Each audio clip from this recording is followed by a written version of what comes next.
spirit was in this girl was not one spirit. Roho aliyekuwa ndani ya huyu mke haukuwa mmoja. But there were many spirits. Lakini kulikuwa na maroho mengi. Many spirits. Kulikuwa na maroho mengi. In one person. Ndani ya mtu mmoja. Hallelujah. Hallelujah. So when you see some spirit, people walking in some spirit. Kwa hivyo ukiona wengine wanatembea kwenye roho. The spirit his name is not necessarily the spirit of God. Roho ambaye ako ndani yao si lazima kama ni roho wa Mungu. You can be carrying something. Inawezekana unabeba kitu. But what is in you? Lakini ambacho uko nacho It is not for God. si jambo la kiungu. So this girl, Kwa hivyo huyu msichana she was carrying a spirit. alikuwa anabeba roho. But this spirit, Lakini roho huyu it was benefiting the rich man. alikuwa anafaidisha. Hallelujah. Hallelujah. The spirit is benefiting the rich man. Roho huyu anafaidisha matajiri. The people with money, Watu ni wengi. the people with money, Watu wanaona pesa. the people with resources, Watu walio na mali. the people with the car. Watu wana magari. The spirit was benefiting them. Roho alikuwa anawafaidisha. Hallelujah. Praise be the name of Jesus. Hallelujah. Bwana asifiwe. Hallelujah. Hallelujah.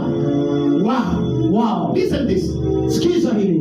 This spirit, Roho huyu it was the evil spirit which was taken by this man, alikuwa roho mchafu aliyechukuliwa na watu hawa and it was invested to this guy. na akawekwa ndani ya huyu msichana, And the people are benefiting from her. na watu wakawa wanajifaidisha kutoka kwake. The Bible says Biblia inasema the girl was hope of many. msichana alikuwa tumaini la wengi. The girl was hope for many people. Msichana alikuwa tumaini la watu wengi. So the people around the area, they are benefiting from Kwa her. hivyo watu wa mji na waliozingira walifaidika kwake. Hallelujah. Hallelujah. Do you know what happened? Je, unajua kulifanyika nini? These people, Watu hawa they have went to the evil areas, walikuwa kwenye watu uliokuwa mchafu and they have taken the spirit, na wamepokea yale maroho and they have come to invest to this na girl. wamekuja waike ndani ya msichana huyu. So when this girl has practiced the magic and Kwa whatever, hivyo huyu msichana anapofanya sarakasi they are getting money. wanapata faida ya fedha. Hallelujah. Hallelujah. But the time came. Lakini siku ikafika. Bwana Yesu asifiwe. Bwana asifiwe. I'm talking to you, the time is coming. Na kunenea kuna wakati unafika. Hallelujah. Hallelujah. When things are going to change upside down. Ambapo yatabadilishwa. The people are living well in the area.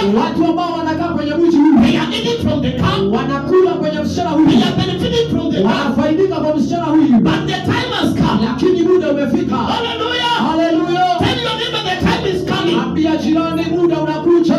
So can you tell somebody? Do you give them the way that you get? Atakarosho kio mwele ida niliroka.